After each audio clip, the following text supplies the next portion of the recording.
The Rolling Stones were formed in 1962 and they're still going. They're a British band who were formed on Dartford railway station. Their frontman and singer Mick Jagger is famous for his big lips and his strutting. So in the very early years, they played songs by Chuck Berry, Little Richard, Howlin' Wolf, Bo Diddley, Muddy Waters, that sort of thing, blues basically.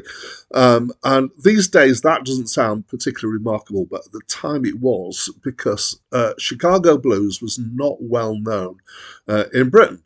And there were some very influential bands and acts involved in moving blues on into rock, like Eric Clapton. But the Stones are certainly one of the first high-profile bands to have done so and to bring the blues to Britain. They moved on from doing covers to their own compositions, and they've achieved mega stardom and sales. In the mid-60s, they were successfully marketed as being bad boys, so as a counterpoint to the clean image of the Beatles and people like Cliff Richard, and they were part of the British invasion into the United States in the 60s. They've had a fairly stable membership considering how long they've been going. They are currently Mick Jagger, Keith Richards and Ronnie Wood. So Ronnie Wood wasn't a founder or one of the very earlies. He joined in the middle of the 70s and he'd come from the band The Faces. Some of the prominent ex-members, Brian Jones, who died actually fairly early on, Bill Wyman, who left and formed Bill Wyman's Rhythm Kings, Charlie Watts, who died but quite a bit later on, and Mick Taylor, who had come previously from John Mayall's Blues Breakers, so had come from a well-established blues band. According to Wikipedia, they've had around 25 studio albums, but it depends on how you count them, because in the early years they had this discrepancy between what was released in the US and what was released in the UK, as was the habit in those days. Hi, my name's Dan. So this is my first time listening to this album. Obviously, I know the Rolling Stones, and it's not the first Rolling Stones album being reviewed on this channel. And broadly, I would describe most of this as being blues-inspired rock, which comes to me, as no surprise, with it being the Rolling Stones, because that's what I think of them as being. Now, apparently, for those who are more immersed, knowledgeable, whatever the right word is, about the Rolling Stones, this is a transitional album. They're moving from some style to some other kind of style. For me, it was kind of, in some ways, it is mostly what I expected, but I did feel it was mildly disappointing. And I had this before with the previous Rolling Stones album.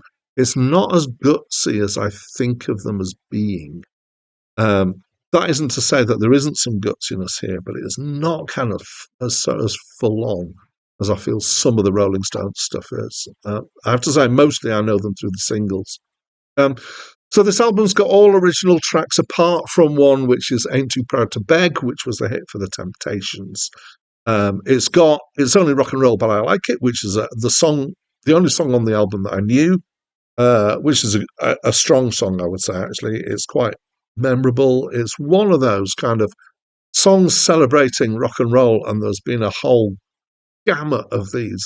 Pretty much every rock band in the 70s had to have one that was something about how good rock and roll is, and like Joan Jett's "I Love Rock and Roll," and etc. I think that was the 80s. Anyway, what else am I going to say? Yes, there are 3 ballads, I think, none of which are as good as they're on a different album. You Can't Always Get What You Want, which is a track that I really like, but at least none of them are as bad as the track "And Yeah," which I really don't like very much, as you can tell from the way I'm backing it off.